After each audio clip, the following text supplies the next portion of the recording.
पहले तो इसका कोई नाम ही नहीं था, क्योंकि पहले तो ये पूरा का पूरा जंगल था। यहाँ पे कोई भी नहीं रहता था।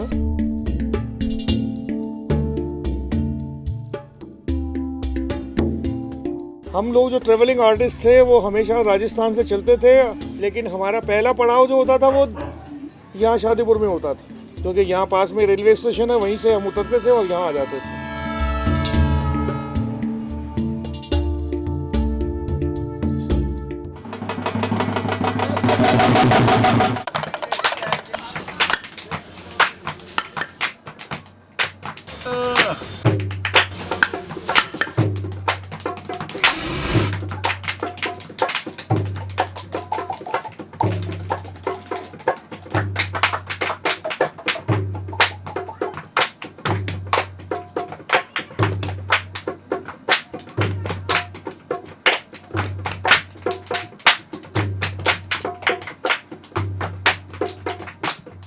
दूल्हे पिछले कलाकार संस्था जो है, इसमें सिर्फ खाली आर्टिस्ट हैं। ये आर्टिस्टों की संस्था है, क्योंकि सारे ही इसमें मिक्स हैं। इसमें पपेटियर है, मैजिशियन है, कलंदर है, खिलौने बनाने वाले हैं, मूर्तियां बनाने वाले हैं, कठपुतलियां बनाने वाले हैं, खपच्ची का काम करने वाले भी हैं और गाने वाले भी हैं।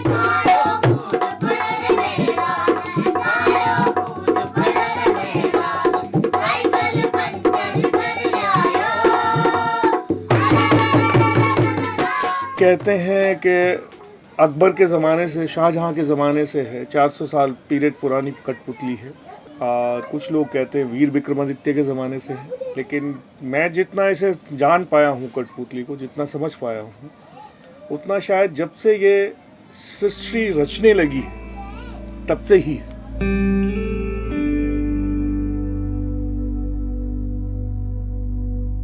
कठपुतली तो जो सही मायने में कठपुतली जो कर रहा है, उससे अगर पूछें आप तो उसकी जिंदगी होती है।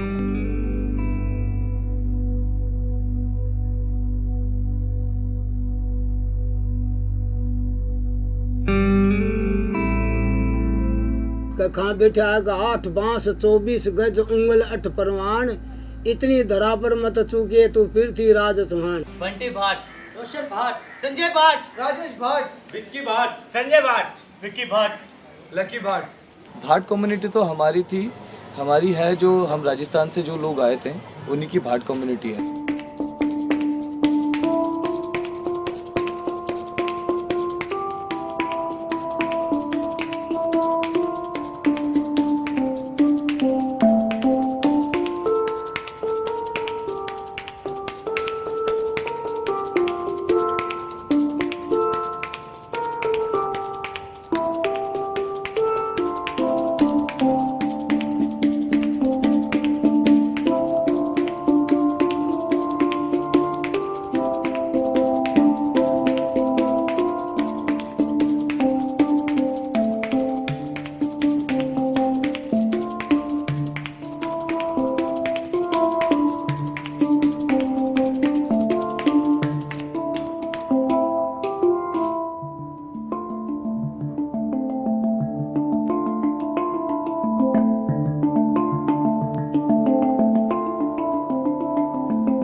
मेरे दादा परदादा मेरी पीढ़ियों से ही चला आ रहा है ये कठपुतली का खेल, और कठपुतली का ही करते हैं। और मैं जब 9 साल का था तब से मैं अपने पापा के साथ काम करता था।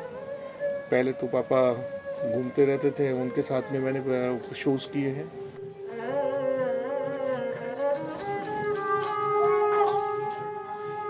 श्री राम सेंटर में एक पपेट फैक्ट्री थी, वहाँ मेरे बड़े भाई साहब काम करते थे और मैंने उनके कुछ शोज़ देखे थे, जिसमें से 2 शो मेरे को बहुत अच्छे लगे थे। एक तो छियोराम, एक मोटू की मूछ। और वो इतने अच्छे लगे कि मैं जो दूसरे काम कर रहा था वो सारे काम भुला के फिर से पपेट्री में आ गया।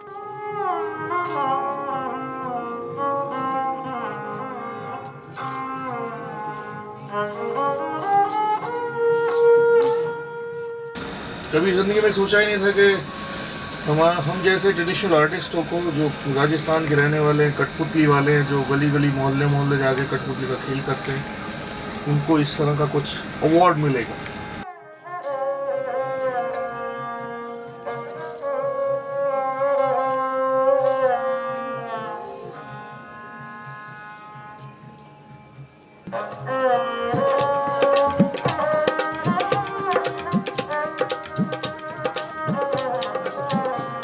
राजस्थानी जो कठपुतली पपेट है, इसकी स्पेशलिटी है कि इसमें 2 धागे से लेके 18-19 धागे तक होते हैं वे, लेकिन सारे धागे एक ही गांठ में बंधे होते हैं और उसे उंगलियों से ही मैनिपुलेशन करना पड़ता है।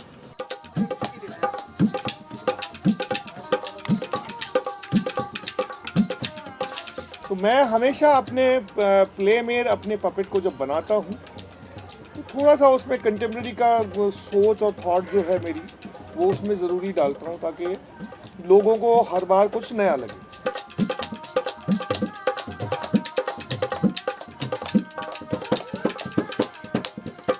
एक सही मायने में पपेटियर बनने के लिए आपको इन सब रास्तों से गुजरना पड़ता है और ये सारी नॉलेज आपके अंदर होनी चाहिए।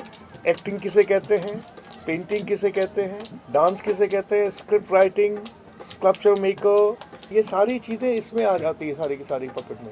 और ये सब चीज़ें जब जिस पपेटियर के पास है वो एक सही मायने में पपेटियर होता है।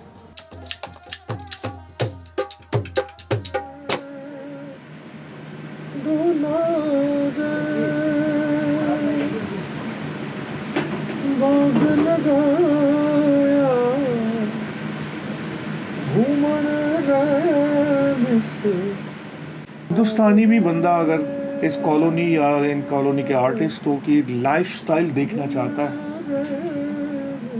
जो कि एक गरीब की झोपड़ी में भी ये शो कर देते हैं और एक पीएम के यहाँ भी शो कर देते हैं।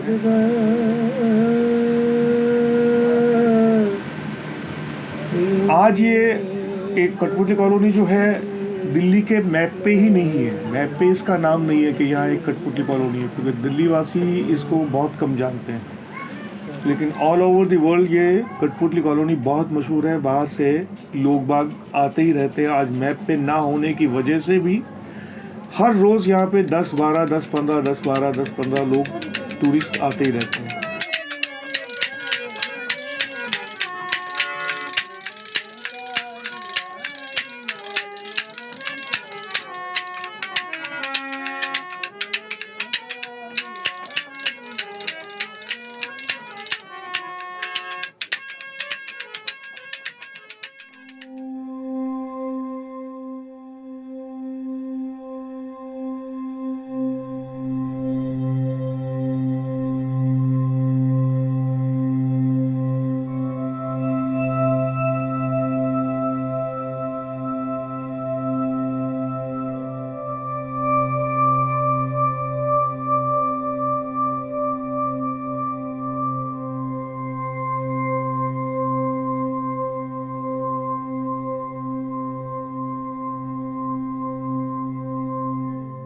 अब ये कठपुतली कॉलोनी के घर तोड़े जा रहे हैं और इन्हें ट्रांजिट कैंप में शिफ्ट किया जा रहा है।